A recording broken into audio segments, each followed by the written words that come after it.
This is not just a story. It happened in my village, and the dust has never settled since. You will not believe me, my friend, but I swear by the spirits of our fathers, this story is true. I did not hear it from someone who heard it from another. I saw it with my own two eyes. It happened in our village, Umueze, during the Harmattan of 1993, a night I have never forgotten and never will. That year, the dry season came with anger. The air scratched the throat.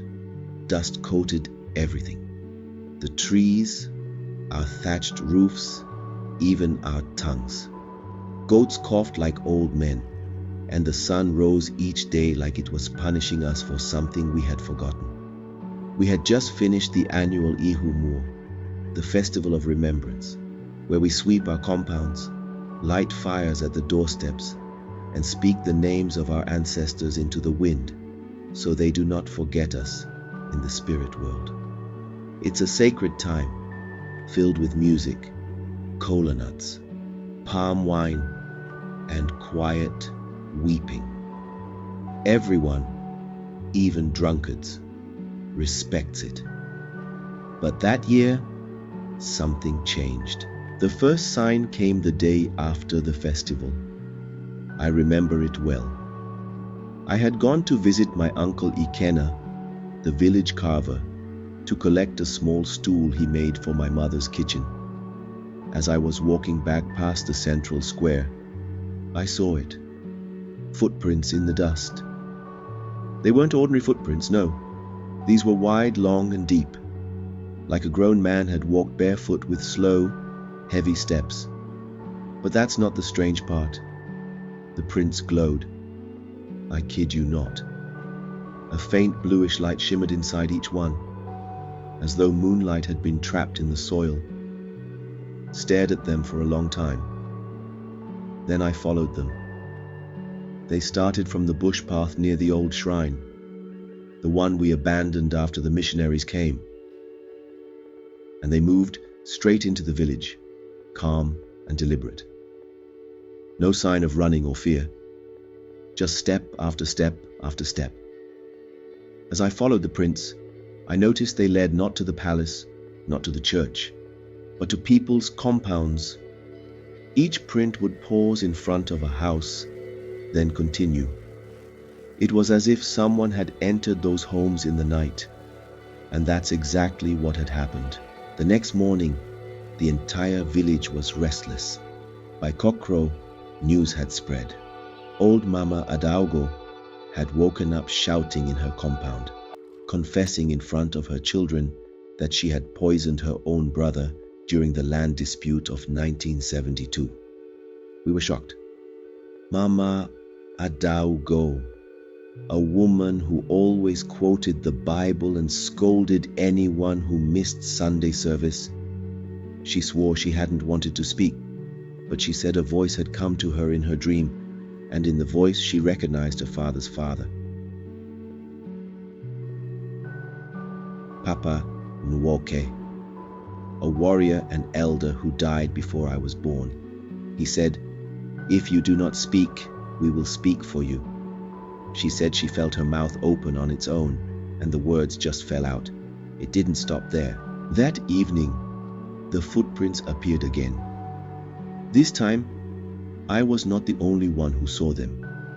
Young boys followed them with sticks and torches, thinking it was a trickster or thief. But no one ever saw who made them. Just the same steady trail, visiting homes, then vanishing. By the third day, 3 more people had made strange, sudden confessions. One man admitted he had fathered his sister-in-law's son. Another said he had buried charms beneath the school to make his son pass exams.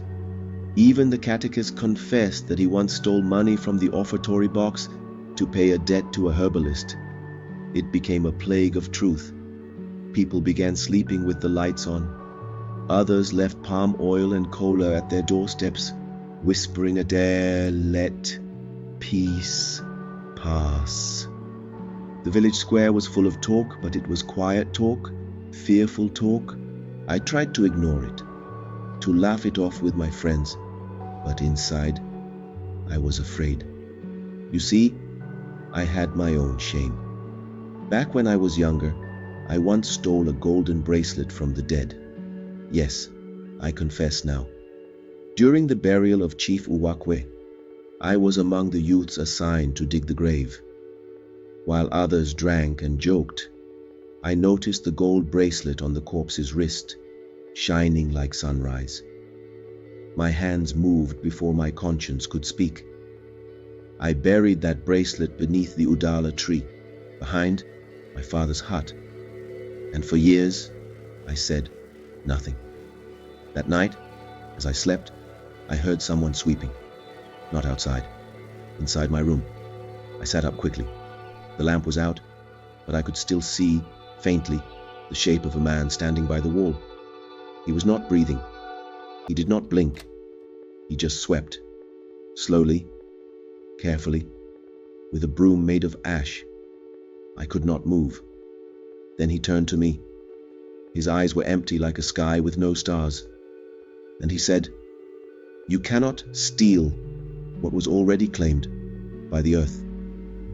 By dawn, I was already at the square, digging beneath the Udala tree with tears falling from my face. My mother asked me what I was doing. I told her. She wept too. I took the bracelet and left it at the old shrine, the one near the bush path. I said nothing else. When even the chief's wife confessed to secretly changing the village land register to favor her brother, the chief had no choice. He summoned a general meeting beneath the Iroko tree. We all gathered, old, young, rich, poor. Even those who had not attended meetings in years came, some wearing charms around their necks, others holding crosses. The chief said, "I do not know what spirit has entered our village, but it is not an evil one. It has come to clean, not to destroy. Let us not resist what we are being asked to do." He ordered that the ancient Ofo tree, the one used by our ancestors to settle disputes, be cleaned and restored. A cleansing ceremony was held. Libations were poured.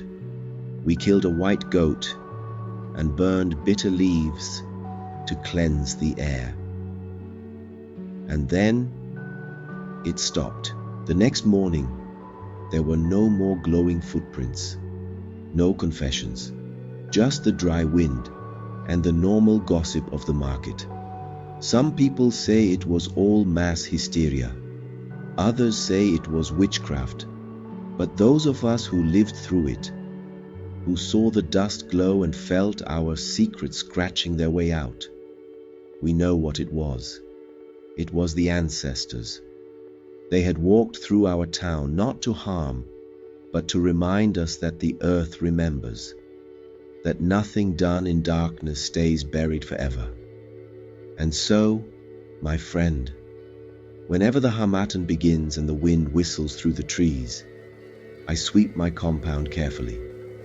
I speak the names of my fathers into the breeze, and I leave kola nuts near the threshold, because now I know silence is not the same as forgetting, and the dead do not sleep when the living lie.